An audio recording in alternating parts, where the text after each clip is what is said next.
কক্সবাজারে এত বাজে এক্সপিরিয়েন্স আর কখনোই হয়নি। কানে ধরেছি এই রাশ আওয়ারে আর কখনোই কক্সবাজার যাব না। সো হ্যালো এভরিওয়ান, আসসালামু আলাইকুম। আমি তানজিন খান। তার আজকে আমি শেয়ার করব ঈদের পরের ভ্যাকেশনে কক্সবাজার যেয়ে আমরা কি প্রবলেমে পড়েছি। সো আমাদের এই ট্যুর প্ল্যান করা ছিল বেসিক্যালি 1 মাস আগেই, যেহেতু ঈদে এবার অনেক দিনের ছুটি ছিল। সো আমরা রেডি হয়ে এই যে মেহেদি দিয়ে ভ্যাকেশনের জন্য রওনা দিয়ে দিই। আর 1 মাস আগেই আমাদের হোটেল বুকিংটাও কমপ্লিট ছিল। সেই সময়টাতেই আমরা ভালো কোনো হোটেল খুঁজে পাচ্ছিলাম না, তো মোটামুটি একটা হোটেলে আমরা বুকিং দিয়ে দিই। সো যাই হোক, আমি বেসিক্যালি চিটাগং থেকে রওনা দিই। তো আমরা মাঝখানে সি ওয়ার্ল্ড একটা হোটেল পড়ে, যেখানে আমরা সকালের নাস্তাটা সেরে নিই, কারণ আমার বাসার মানুষ সবাই রাতে রওনা দেয় ঢাকা থেকে এবং ওরা ভোরবেলা এসে পৌঁছায়। সো পরবর্তীতে আমরা 10টার দিকে আমরা এই সি ওয়ার্ল্ড নামের এই রেস্টুরেন্টটাতে আমরা খাওয়া দাওয়া করে আবার আমরা কক্সবাজারের জন্য রওনা দিই। আমি একটু টেন্সি ছিলাম, বিকজ আমি কখনোই রাশ আওয়ারে কক্সবাজার যাইনি। আমার সবসময় ফ্রি প্লেস পছন্দ। রাশ আওয়ারে আমি কোথাও যেতেই পছন্দ করি না, কিন্তু এবার অনেক দিনের ছুটি ছিল, যেহেতু সবার অফিস বন্ধ ছিল। সো একসাথে হওয়ার জন্য এই টাইমটা বেস্ট ছিল। তো আমরা ভাবলাম যে হ্যাঁ, কক্সবাজার যাওয়া যায়। আর ওয়েদারটাও খুব সুন্দর ছিল, এবং যাওয়ার সময় এত সুন্দর বৃষ্টি দেখছিলাম, তখন মনে হচ্ছিল শুরুটা যেহেতু সুন্দর হয়েছে, অবশ্যই দিনগুলো সুন্দর যাবে। এবং আমরা কক্সবাজারে যাওয়ার সময় আমাদের চিটাগং থেকে নর্মালি 3.5 ঘন্টার মতো লাগে, বাট সেই দিন কক্সবাজারে পৌঁছাতে আমাদের প্রায় 5-5.5 ঘন্টা লেগে গিয়েছিল। কিছু জায়গায় ভালোই জ্যাম ছিল। সো আমি এর মধ্যে আমার বেবিকে নিয়ে প্রথম কক্সবাজার ছিলাম। আমিও খুব এক্সাইটেড ছিলাম, এবং ওয়েদারটাও খুব সুন্দর ছিল। এই আমরা আড্ডা দিতে গান শুনতে আমরা কক্সবাজার চলে আসি। আমরা 1 মাস আগেও অনেক হোটেল খুঁজির পর সবগুলোই মোটামুটি ফুল বুকড ছিল। সো এই সি মুনটাই খালি ছিল। সো আমরা অনলাইনে বুকিং দিয়ে দিই, এবং ফোন দিয়েও আমরা কনফার্ম হয়ে নিই যে হ্যাঁ, আমাদের হোটেল বুকিং হয়ে গিয়েছে। সো যাই হোক, আমরা তো কনফার্ম ছিলাম, আমাদের রুম বুকড। বাট আমরা এসে শুনি যে আমাদের এতগুলো রুমের মধ্যে মাত্র একটা রুম বুকড হয়েছে, বাকি কোনো রুম বুকড হয়নি। কিন্তু আমাদের কাছে SMS ছিল, কলিং যে রেকর্ড ছিল সবই ছিল, কিন্তু বলছে রুম বুকড হয়নি। পরবর্তীতে আমাদের অনেক ঝগড়াঝাটি করার পর তারা আমাদেরকে 2টা রুম ম্যানেজ করে দিয়েছে, তাও মাত্র একদিনের জন্য। আর কক্সবাজারে তো নর্মালি এত রাশ আওয়ারে রুম পাওয়া ইম্পসিবল। তো যাই হোক, আমরা অনেকক্ষণ ঝামেলার পরে আমরা বিকেলবেলা একটু সমুদ্রে চলে আসি, ইচ্ছা মতো ঝাপাঝাপি করি সবাই মিলে। আমি কখনো নর্মালি আমি কক্সবাজার আসলে সমুদ্রে নামা হয় না আমার, বাট এবার যেহেতু ফ্যামিলি নিয়ে এসেছি, একটু তো সমুদ্রে নামতেই হয়। সো আমার বোন এদিকে আমার বেবিকে নিয়ে খেলতেছিল, দুলতেছিল, আর আমরা এদিকে ঝাপাঝাপি করতেছিলাম। ঝাপাঝাপি করতে ভেসেই গিয়েছি, এতই ঝাপাঝাপি করেছি। সো আমরা এই তো ফ্রেশ হয়ে আমরা রুমে চলে যাই, এবং রুমে ফ্রেশ হয়ে আমরা কিছুক্ষণ রেস্ট নিই, এবং রেস্ট নিয়ে আমরা খেতে চলে যাই আলগুনিতে। এবং মাথায় অনেক টেনশন নিয়ে ঘুরছিলাম, কারণ যে আমাদের আবার রুম চেঞ্জ করতে হবে।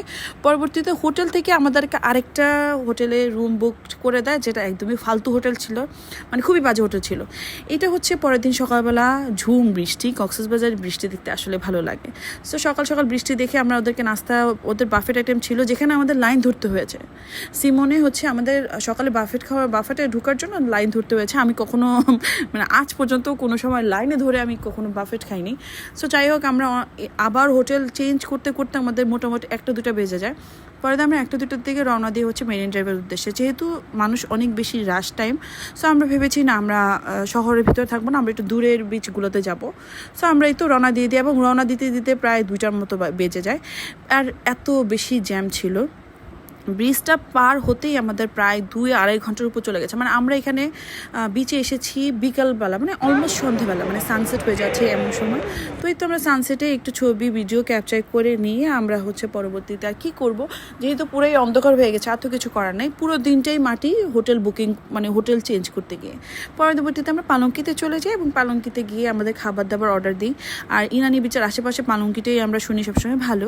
সো ওখানেই যাই, এবং আমরা এখানে পাহাড়ি মোরগ, পাহাড়ি মুরগি, তারপরে ভেটকি মাছের পাতুরি, বিভিন্ন আইটেম অর্ডার করি। আমার কাছে খাবারের প্রাইস অনুযায়ী খাবারের টেস্ট অত ভালো লাগেনি, শুধু ভেটকি মাছের পাতুরিটা একটু ভালো লেগেছে। আর বাকি খাবার অত আহামরি লাগেনি, অতিরিক্ত এক্সপেন্সিভ, কিন্তু খাবার অতটা মজা না। আমাদের সবার খাবার মিলিয়ে আমাদের প্রায় 11-12 হাজার টাকা বিল এসেছে। সো যাই হোক, তারপরে আমরা চলে আসি শহরের দিকে, এবং শহরে এসে বিচে বসে অনেকক্ষণ আড্ডা দিই রাত্রেবেলা। এই তো এখানে বসে এই পার্টটা না আমার বেস্ট লাগে, কক্সবাজার গিয়ে রাত্রিবেলা বিচে বসে বাতাস খাওয়া, একটু আড্ডা দেওয়া, সবাই মিলে আড্ডা দেওয়ার তো মজাই আলাদা। সো আমরা এখানে সবাই মিলে একটু আড্ডা দিচ্ছিলাম, বিচের ভিউ এনজয় করছিলাম, বাতাস খাচ্ছিলাম। আর এটা ছিল আমার ড্রিম টাইম, বিকজ এতদিন সবসময় 2জন ছিলাম, এবার 3জন বিচে ছিলাম। সো আমার কাছে জিনিসটা খুবই ভালো লেগেছে। সো রাত্রেবেলা আমি একটু ফিশ বারবিকিউ খাই, চা কফি খাই, আড্ডা টাড্ডা দিয়ে আমরা হচ্ছে পরের দিন সকালবেলা, এটা হচ্ছে আমার পরের দিন সকালবেলা, সেই দিন আমার মেরিন ড্রাইভ যাই, কারণ গতদিন আমরা মেরিন ড্রাইভে কিছুই এনজয় করতে পারিনি, মোটামুটি সারাদিনই শেষ হয়ে গিয়েছে। সো আমরা এখানে যাওয়ার পথে কিছু কিছু প্লেসে থামি, সেই দিনও প্রচুর জ্যাম ছিল, তাও নর্মালি আমরা হচ্ছে ঘুরতে পেরেছি, বিকজ সেই দিন একটু তাড়াতাড়ি রওনা দিয়েছিলাম। আর আমরা অন্য কোনো বিচে নামি নেই, ডাইরেক্ট হচ্ছে ইরানি বিচে চলে আসি, এবং এখানে একটা হোটেলে আমরা হচ্ছে দুপুরে লাঞ্চটা সেরে নিই, যেখানে আমরা লইটা ফ্রাই অর্ডার করি এবং প্রত্যেকে যার পছন্দ মতো সেট মেনু অর্ডার দিয়ে দিই। এটা ইজি হবে, এবং আমাদের যেহেতু আজকে ঘুরতে হবে, বিকজ আমরা গতকালকেও ঘুরতে পারিনি ঠিক মতো, সো আজকে মেইন ফোকাস ছিল যে আজকে আমরা টেকনাফ পর্যন্ত যাব এবং সুন্দর একটা ঘুরবো, মানে সুন্দর মতো সুন্দর বিচগুলো দেখবো। তো তারপর আমরা খাওয়া দাওয়া করে আবার রওনা দিয়ে দিই, এবং পরবর্তীতে আমরা এই বিচটাতে চলে আসি। আমি এর আগেও এই বিচটাতে এসেছিলাম, বাট আমার ফ্যামিলিকে নিয়ে এই প্রথম আসা। এই বিচটাতে এত সুন্দর নৌকার কিছু সুন্দর সুন্দর ভিউ পাওয়া যায়, খুবই সুন্দর নৌকা সাজানো থাকে, এবং তারপর আমরা অনেক সুন্দর সুন্দর কিছু ছবি ক্যাপচার করি, এবং হচ্ছে তখন সানসেট, অলমোস্ট সানসেটের সময় চলে আসছিল, এবং এইখানকার সি ভিউটা আসলেই সুন্দর, মানে এখানকার পানিটাও না এত ব্লু, মানে সেন্ট মার্টিনে যেরকম ব্লু পানিটা থাকে, একদম একটু দূরে আসলে টেকনাফের কাছাকাছি আসলে আপনার কক্সবাজারের মধ্যেও হচ্ছে সেন্ট মার্টিনের একটা ভাইব পাবেন। তাই দেখতে পাচ্ছেন এই যে এই মানে পানিগুলো আসলেই ব্লু। পরবর্তীতে আমার বেবিকে নিয়ে আমি একটু ছবি টবি তুলি, ওকে একটু ঘুম পাড়ানোর চেষ্টা করি, সবাই যার যার মতো ছবি টবি তুলেছে, এবং পরবর্তীতে আমরা সানসেটটা এনজয় করি। সানসেটের সময় এই প্লেসটা এত সুন্দর লাগছিল, মাশাআল্লাহ, আলহামদুলিল্লাহ। তো আমরা এই বিচটাতেই পুরো বিকালটা কাটাই, পুরো বিকাল থেকে সন্ধ্যা পর্যন্ত আমরা এই বিচটাতেই থাকি, কিন্তু এখানে অত বেশি চা কফি পাওয়া যায় না। একবার আমরা একটু চা অর্ডার দিয়েছিলাম, চায়ের মধ্যে শুধু লবণ আর লবণ ছিল, ঠিক আছে। আপনি যদি এই প্লেসে যান চা অর্ডার দিয়ে না, বিকজ চায়ের অবস্থা খুবই খারাপ ছিল। এই যে একদম সন্ধ্যা সানসেটের সময় আমরা একটু ভিডিও নিচ্ছিলাম, এই সময় আমরা চা অর্ডার দিয়েছিলাম 5টা না 6টা, একজনও খেতে পারিনি। পরে আমরা সিটিতে চলে যাই, ব্যাক করি, এবং ব্যাক করে আমরা হচ্ছে লং বিচে চলে যাই। লং বিচে আমার বোনরা হচ্ছে হোটেল চেঞ্জ করে ওরা আগে থেকে বুকিং দিয়ে রেখেছিল লং বিচে, ওরা লং বিচে উঠে যায়, আর আমরা একটা ফকিনি মার্কা হোটেলে উঠি, যেটার অবস্থা খুবই খারাপ ছিল, সেটা দেখানোর মতো না। মানে এত খারাপ না, এসিটিসি সবই ছিল, বাট মানে বুঝতেই তো পারছেন, মানে অত মোটামুটি চলে আর কি। তো যাই হোক, আমরা লং বিচে এসি, আপুরা আমাদেরকে ট্রিট দেয় সন্ধ্যায়, আমরা যে খাওয়া দাওয়া করি, সন্ধ্যায় খাওয়া দাওয়া করে আমরা আবার বিচে চলে যাই। সেদিন ওয়েদারটা এত সুন্দর ছিল, আমরা অনেক সুন্দর সুন্দর কিছু ছবি ক্যাপচার করি। কিছুক্ষণ এর মধ্যে বৃষ্টি চলে আসে, তো আমরা হোটেলে চলে আসি, এবং পরদিন হচ্ছে ঢাকার জন্য রওনা দিই, এবং আমাদের বেসিক্যালি 2 দিনের ট্রিপ ছিল, সেটা 3 দিনে পরিণত হয়। সো আজকের জন্য এতটুকুই, দেখা হবে নেক্সট কোনো ভিডিওতে। আল্লাহ হাফেজ।